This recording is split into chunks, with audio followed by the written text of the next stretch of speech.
Paris ઓલિમ્પિકમાં ભારતને ત્રીજું medal. 50 metre rifle 3 પોઝિશનમાં સ્વપ્નિલ કુસાલે બ્રોન્ઝ જીત્યો.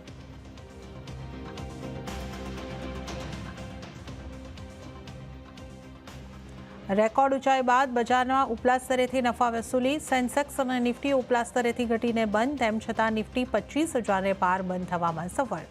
મિડ કેપ અને સ્મોલ કેપમાં આજે રહી વેચવાલી. આવતીકાલથી ખુલશે ઓલા ઇલેક્ટ્રિકનો આઈપીઓ. ₹72 થી ₹76 વચ્ચે પ્રાઇસ બેન્ડ. આઈપીઓની કુલ સાઇઝ ₹6,145.56 કરોડ. એસસી એસટીમાં સબ કેટેગરી બનાવવાના પક્ષમાં સુપ્રીમ કોર્ટનો ઐતિહાસિક નિર્ણય. 7 સદસ્યનો સંવિધાનિક બેન્ચે 6-1થી સંભળાવ્યો નિર્ણય. એસસી એસટી આરક્ષણમાં ક્રિમિલેયરના પક્ષમાં પણ મળ્યા સૂચનો.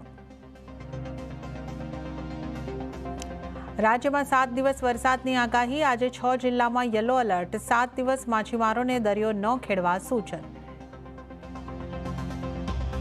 અને હિમાચલ પ્રદેશના કુલ્લુમાં વાદળ ફાટવાથી તબાહી.